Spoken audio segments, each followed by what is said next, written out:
It reminds me of something that happened in Seattle, and I know you were there also, so I'd love to hear your thoughts on that. But there was this, it almost made me laugh. I guess the mayor of Seattle was asked about police cams, body cams, and gave this like pseudo civil libertarian woke response to why they had been shut off, which is because like Seattle is committed to not being a surveillance city. Right. Which is like Shahid Buttar can make that argument against body cams, sure, but like it was just hilarious. I mean, it was like I couldn't believe it, but it's another example of this kind of like collaboration and collaborationism. And I'm really interested to hear more about this from you, because you're someone who I think really walks that line of both acknowledging that Trump and Trumpism is not an aberration in many ways, but it is also unprecedented. So can you share more about that, please? Yeah, so I last month I went up to check out the CHOP, the Capitol Hill organized protest, which that began because of police violence there. So in Seattle, the Capitol Hill neighborhood is kind of the historic. It's like the West Village. It's a historic queer neighborhood where you get gay activism, trans activism comes out of, and there's a police precinct right in the middle of it. And so, you know, going back to the World Trade Organization meeting in 1999, which was a police riot that happened on November 30th that caused the city to shut down. The police rioted in Capitol Hill, gassed a neighborhood. This was like when indie media exploded, right? No one knew what it was. And suddenly there's this new kind of like crowdsourced media phenomena where all these people are posting videos and audios and photos and print of all this police violence happening in Seattle. So fast forward 21 years later, with the Black Lives Matter protests that are breaking out in Seattle, people are protesting. They're just trying to march past the police precinct in Capitol Hill. And night after night, the Seattle police attack them viciously using, you know, this total militarized police response. And, you know, there's also this whole context, you know, people like Alex Vitale and Stuart Schrader and Christian Williams, the people who write about the militarization and history of policing. Alex, former guest multiple times on the show, right. Yeah. And they, you know, when the police our military force, when they use counterinsurgency tactics, they are going to see the public as insurgents. So under Seattle Mayor Jenny Durkin, the police started engaging in these vicious attacks on peaceful protests. You know, they won't even let them march by the East Precinct, and they start like gassing the entire neighborhood, right? So this has happened in Portland to a smaller degree. Seattle is denser. And so there are these reports coming out in early June of like, you know, it appears that hundreds of people were tear gassed in their own home, you know, which is illegal under international law. You can't use it as a weapon of war, but you can use it against your own civilians.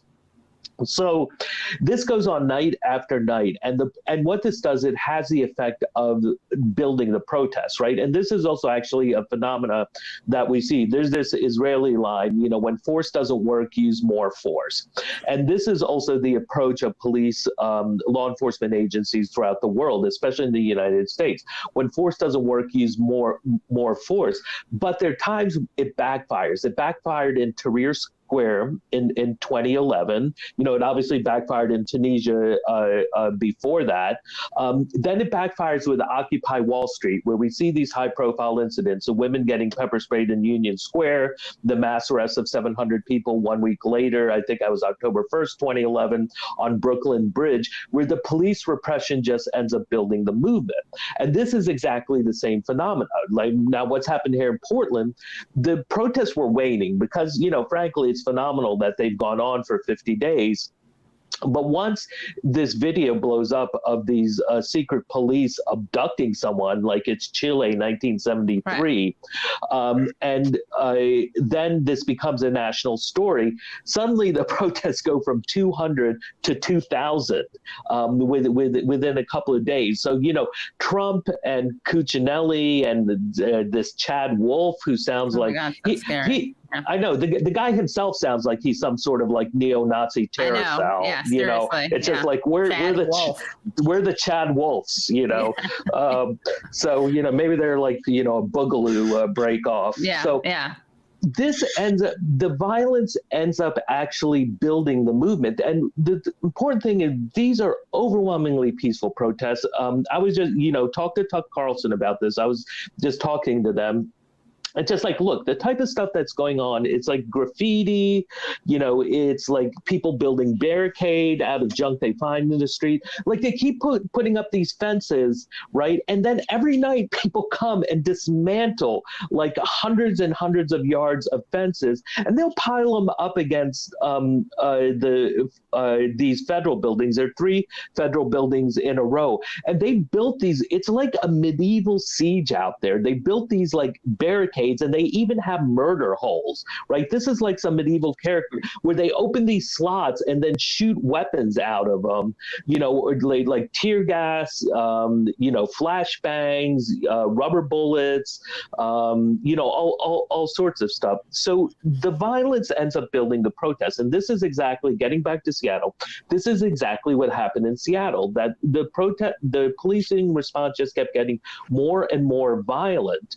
And yet it just kept building the protests because they were losing control of the city. The mayor was losing any sort of legitimacy. And again, this is the difference with Portland, that there was this mass uprising from below, that these Democrats in Seattle and Kings County, which covers Seattle, started a petition calling for the resignation of Mayor Durkin, who's a cop. She's a former federal prosecutor, right? Just like Kamala the cop, just like Claw Klobuchar, whatever, throw binders at, throw the book and binders at people. Right. So they're all cops. And so first you have this petition and it totally blows up. Tens of thousands of people signed it. Then you have Shama Sawant, the socialist alternative. She's like came out in support of it. Then you have 2 other city council members who came out in support of, like Mayor Durkin needs to resign now. And then, I won't get into all the details. There's these incidents of like violence, including the guy who drives into the crowd. There's been over 50 of these cars attacked. He gets out, like someone reached in, grabbed the steering wheel. He shoots the guy in the arm. Then he gets out, he's waving the gun around. And then he's able to surrender peacefully to the Capitol Hill police. A guy waving a gun around with an extended magazine, and he claims that he had a relative who worked there. He actually would no longer work there. But in any case, it's then that Durkin is just like, okay, we're going to remove the police from the East Precinct. Like she was trying to get the heat off herself. And that's what then led to the protesters suddenly find themselves in control of the entire area. And they create the Capitol Hill Autonomous Zone, which is renamed the Capitol Hill Occupied Protest, because Black Lives Matter protesters are like, we're not trying to secede from the U.S., blah, blah, blah, whatever. But what you have there is like the police, it appears that they kind of then go on strike because there are all these shooting incidents that happen, including 2 people who are killed, but none of them actually happen within the CHOP themselves. They happen. The CHOP, which again is in Seattle, Capitol Hill Organized Protest. Right, that was the kind of liberated area around the police station that they abandoned for a couple of weeks.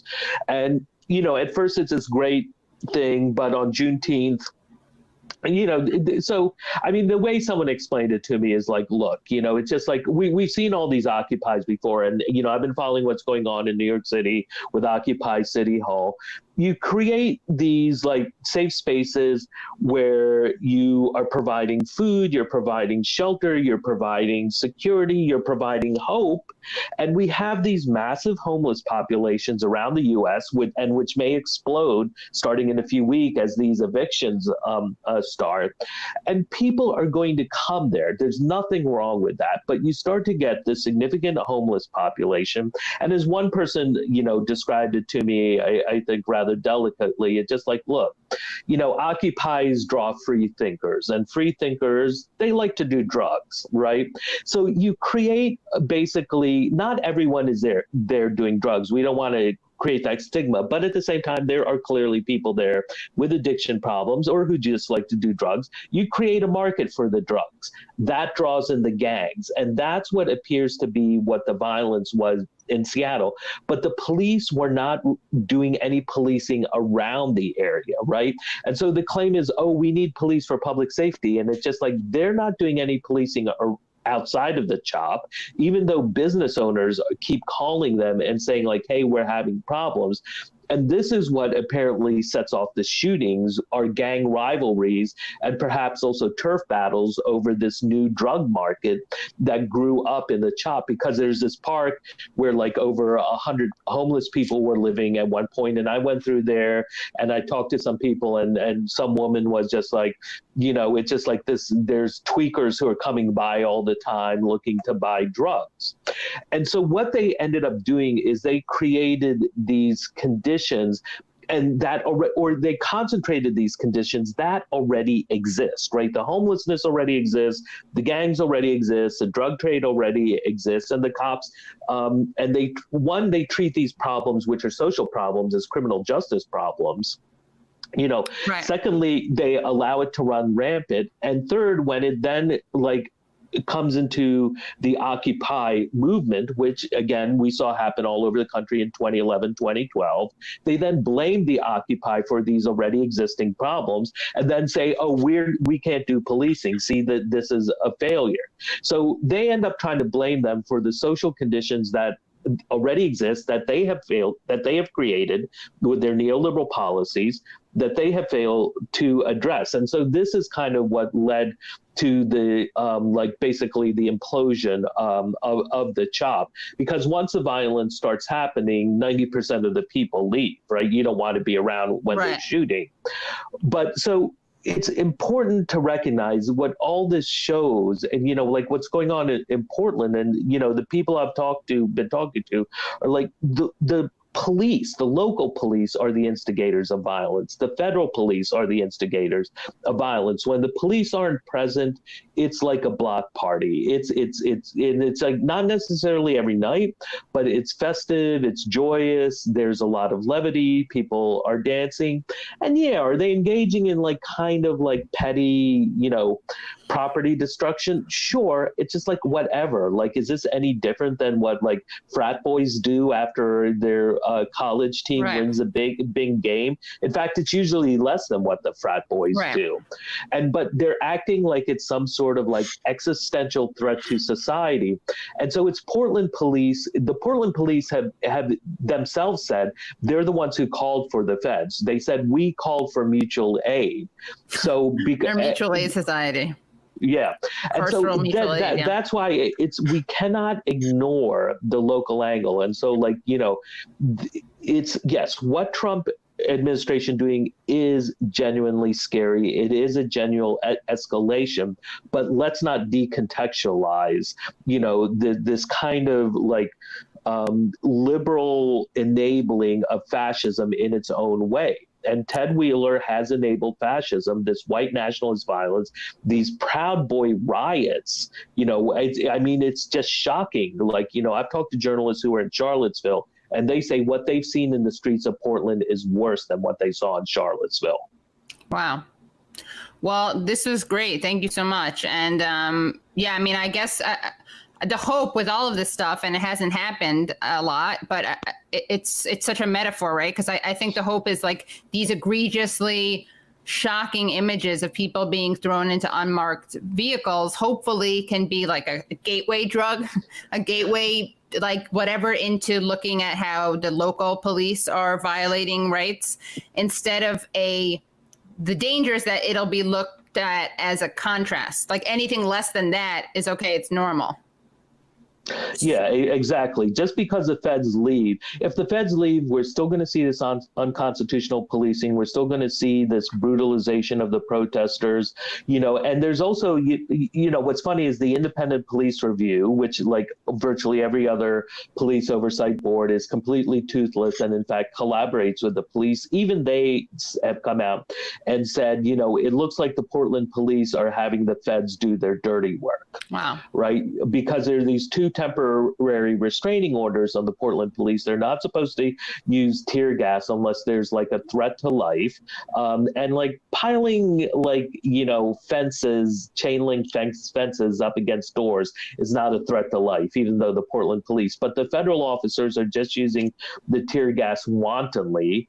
And then the second restraining order is about them attacking journalists and legal observers.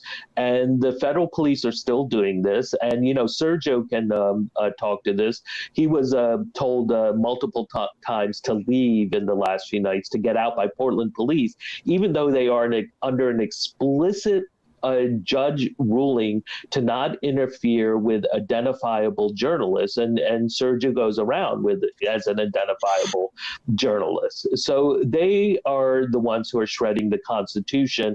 Trump is just throwing fuel on the fire. Yeah. Well, thank you so much, Arun, and come back on because we could talk all day about this and all the other stuff that you're working on. And just let people know, where can people find you? They can find me on Twitter at ArunIndy. I mean, my stuff is all over the place. Nation, Intercept, Jacobin, In These Times, Progressive, etc. Great. Well, keep us posted, and thank you again so much for this analysis. Thanks for having me on. Bye, Arun. Bye.